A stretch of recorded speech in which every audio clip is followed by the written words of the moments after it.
مولانا جلال الدین رومی، آپ رحمۃ اللہ علیہ کا نام محمد، لقب جلال الدین اور عرفیت مولانا رومی ہے۔ آپ رحمۃ اللہ علیہ کے اسلاف بلخ کے رہنے والے تھے جو آج کل افغانستان کا حصہ ہے۔ مولانا جلال الدین رومی 6 ربیع الاول 604 ہجری بمطابق 30 ستمبر 1207 عیسوی کو بلخ میں پیدا ہوئے۔ آپ کے دادا حسین بن احمد خطیبی بڑے صاحب علم اور فاضل شخص تھے۔ آپ کے والد مولانا بہاؤالدین بھی بہت بڑے عالم تھے اور سلطان العلماء کہلاتے تھے۔ مولانا رومی جس زمانے میں اس دنیا میں تشریف لائے، یہ وہ دور تھا جب اسلام شمالی افریقہ تک پھیل چکا تھا اور مسلمان یورپ کے دروازے پر دستک دے رہے تھے۔ برے صغیر پاک و ہند میں شہاب الدین غوری کی اسلامی حکومت قائم ہو چکی تھی۔ اسلام کے ثقافتی اثرات دنیا کے بڑے بڑے حصے میں پھیل چکے تھے، لیکن اسلام دشمنوں نے مسلمانوں کو عقائد کی بحثوں میں الجھا رکھا تھا، اور یہی وہ دور ہے جب مغرب کی طرف سے صلیبی فوجیں یلغار کر رہی تھیں اور مشرق کی طرف سے تتاری سیلاب امڑ رہا تھا۔ لیکن امت مسلمہ پر یہ اللہ کا خاص کرم تھا کہ اس نے مسلمانوں کو مولانا جلال الدین رومی جیسی صاحب کشف و علم ہستی عطا کی، جنہوں نے اصلاح و تربیت کا کٹن کام اس خوبی سے انجام دیا کہ اللہ کے فضل و کرم سے اسی صدی کے آخری حصے میں اسلام کے دشمن اسلام کے نام لیوا بن گئے۔ تاتاری حکمران برقع خان نے اسلام قبول کر لیا اور انہی مغلوں نے اسلام کی گراں قدر خدمات انجام دیں جو کبھی اسلام کو نعوذ باللہ صفحہ ہستی سے مٹانے کے در پہ تھے۔ مولانا جلال الدین رومی کے والد محترم مولانا بہاؤالدین محمد امام غزالی سے بہت متاثر تھے۔ امام غزالی کا انتقال مولانا بہاؤالدین محمد کی پیدائش سے چند سال قبل ہو چکا تھا، لیکن امام صاحب نے فلسفے کے نظام پر بے خوفی کے ساتھ جو عالمانہ تنقید کی تھی، اس کے اثرات ابھی تک بڑے نمایاں تھے۔ چنانچہ مولانا رومی نے جب ہوش سنبھالا تو ان کے گھرانے میں امام غزالی کی تعلیمات کا چرچا تھا۔ یوں یہ ایک علم پرور گھرانہ تھا کہ جس پر صوفیانہ رنگ غالب تھا۔ چنانچہ ایسے ماحول میں مولانا رومی کی فطری صلاحیتوں کو بھرپور جلا ملی اور ان کی پاکیزہ سیرت کے گوہر اور زیادہ نکھر گئے۔ یہ وہ عہد تھا جب بچوں کو قرآن کریم اور حدیث کا مطالعہ کروایا جاتا تھا۔ اس کے علاوہ حساب، منطق، سیاسیات اور فلسفہ اخلاق کی بھی تعلیم دی جاتی تھی۔ مولانا بہاؤالدین کو اپنے ہونہار فرزند کی تعلیم و تربیت کا بڑا خیال تھا، اسی لیے انہوں نے اپنے ایک مرید سید برہان الدین محقق ترمذی کو اپنے بیٹے کا اتالیق مقرر فرمایا۔ سید برہان الدین بڑے بلند مرتبے والے بزرگ تھے۔ آپ نے بڑی محبت کے ساتھ اپنے لائق شاگرد کو 5 سال تک تعلیم دی۔ اس کے بعد حالات کچھ ایسے ہوئے کہ مولانا بہاؤالدین کو 610 ہجری میں بلخ کی سکونت ترک کرنی پڑی۔ اس کی وجوہات مختلف مورخین نے مختلف بیان کی ہے، لیکن اصل وجہ غالباً یہی تھی کہ آپ کو اس علاقے پر منگولوں کے حملے کا اندیشہ تھا، اور آپ نے اس علاقے کے حکمران محمد شاہ خوارزم کو خبردار بھی کر دیا تھا۔ مولانا بہاؤالدین اپنے اہل خانہ کے ساتھ بلخ سے روانہ ہو گئے۔ راستے میں آپ جس شہر سے بھی گزرتے آپ کا پرجوش خیر مقدم ہوتا۔ نیشا پور پہنچنے پر آپ مشہور بزرگ شاعر خواجہ فرید الدین عطار سے آپ کی ملاقات ہوئی۔ خواجہ صاحب نے ننھے جلال الدین کو دیکھا تو آپ کے والد مولانا بہاؤالدین سے کہا، اس جوہر کابل سے غافل نہ ہونا۔ یہ کہہ کر آپ نے اپنی کتاب اسرار نامہ ننھے رومی کو مرحمت فرمائی۔ مولانا روم نے اس کتاب کو آخر دم تک عزیز رکھا۔ نیشا پور سے مولانا کے والد اپنے اہل خانہ کو لے کر بغداد پہنچے۔ بغداد میں روم کے سلجوقی حکمران علاؤ الدین کیقباد کے کچھ سفارتکار بھی آئے ہوئے تھے۔ وہ مولانا بہاؤالدین رحمۃ اللہ علیہ سے مل کر بہت متاثر ہوئے اور انہوں نے واپس جا کر علاؤ الدین کیقباد سے ان کا ذکر کیا۔ مولانا بہاؤالدین بغداد سے مکہ مکرمہ پہنچے، حج بیت اللہ کی سعادت حاصل کی۔ اس مبارک فریضے کی ادائیگی میں ننھے رومی بھی ان کے ساتھ تھے۔ مکہ مکرمہ سے یہ خاندان دمشق اور پھر زنجان چلا گیا۔ زنجان میں فخر الدین بہرام شاہ حکمران تھے جو بڑے علم دوست تھے۔ زنجان سے مولانا بہاؤالدین نے ملاتیا کا رخ کیا۔ آپ کے ہمسفروں نے آذربائیجان میں قیام کرنا چاہا، مگر آپ نے اس بات کو پسند نہ فرمایا۔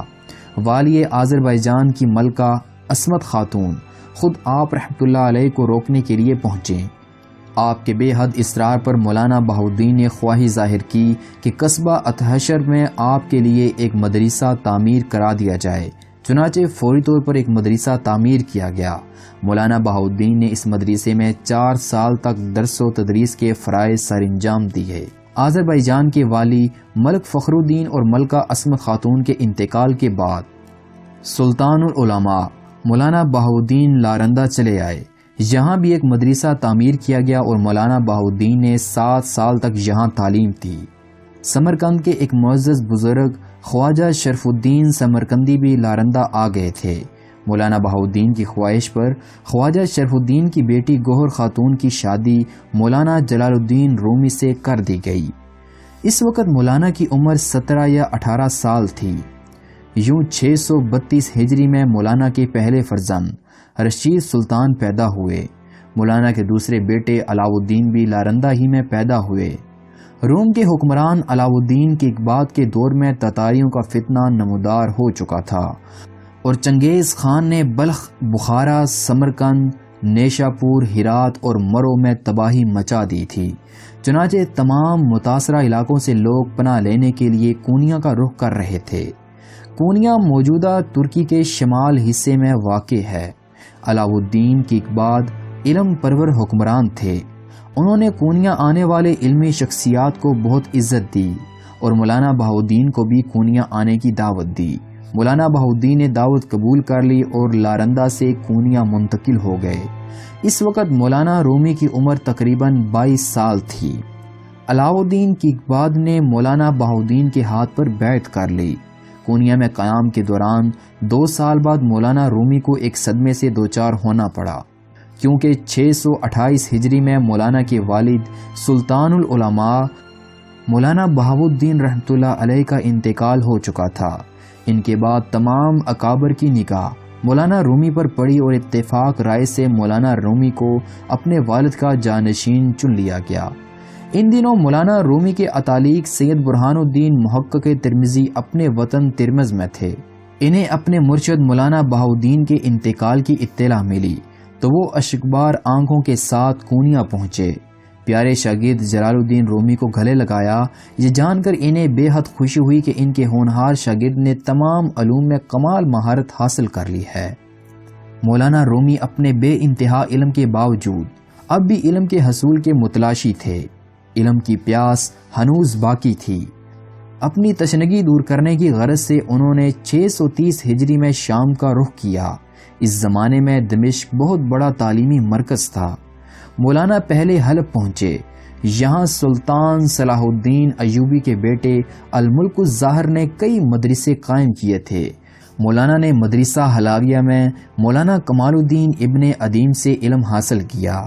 دیگر کئی مدارس سے بھی استفادہ کیا۔ پھر حلب سے آپ دمشق پہنچے۔ یہاں بڑے بڑے علماء اکرام درس و تدریس میں مشغول تھے۔ یوں علم حاصل کرنے کے بعد 635 ہجری میں آپ دمشق سے واپس کونیا چلے آئے۔ علاؤ الدین کی اقباط کے اتالیق امیر بدر الدین گہر تاش نے یہاں ایک بڑا مدرسہ تعمیر کیا تھا۔ آپ واپس آ کر اسی مدرسے میں قیام پذیر ہوئے، حالانکہ آپ کو عظیم الشان محلات کی پیشکش کی جا چکی تھی۔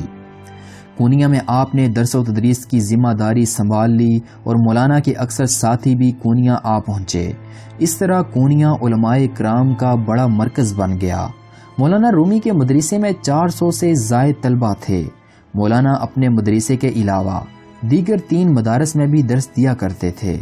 پھر ایک ایسی شخصیت مولانا کی زندگی میں داخل ہوئی جس نے مولانا کے خیالات و افکار پر بہت گہرے اثرات مرتب کیے، بلکہ اس شخصیت کے روحانی تاثر نے مولانا کے دل کی کیفیت یکسر بدل کر رکھ دی۔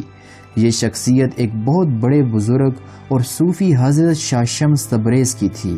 حضرت شمس تبریز کی زبان سے نکلے ہوئے کلمات کو سن کر مولانا رومی پر وجد کی کیفیت طاری ہو گئی اور آپ حضرت شمس تبریز کے مرید ہو گئے۔ اس کے بعد کیفیت یہ تھی کہ مولانا رومی اور حضرت شمس تبریز گھنٹوں ایک ساتھ بیٹھے رہتے تھے اور معرفت الہی اور تصوف کی گفتگو جاری رہتی تھی۔ لیکن کچھ ہی عرصے کے بعد 672 ہجری میں مولانا جلال الدین رومی سخت بیمار ہو گئے۔ طبیبوں نے علاج کی بڑی کوشش کی لیکن کامیاب نہ ہو سکے۔ مولانا رومی نے بیماری کے عالم میں مولانا حسام الدین چلپی کو اپنا جانشین مقرر فرمایا۔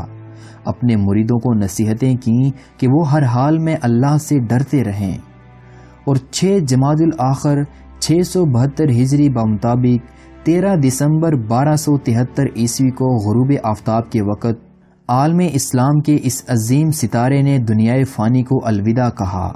رات میں آپ کی تجہیز و تدفین ہوئی۔ مولانا رومی کو ان کے والد محترم مولانا بہاؤالدین کے مقبرے کے اندر ہی دفن کیا گیا۔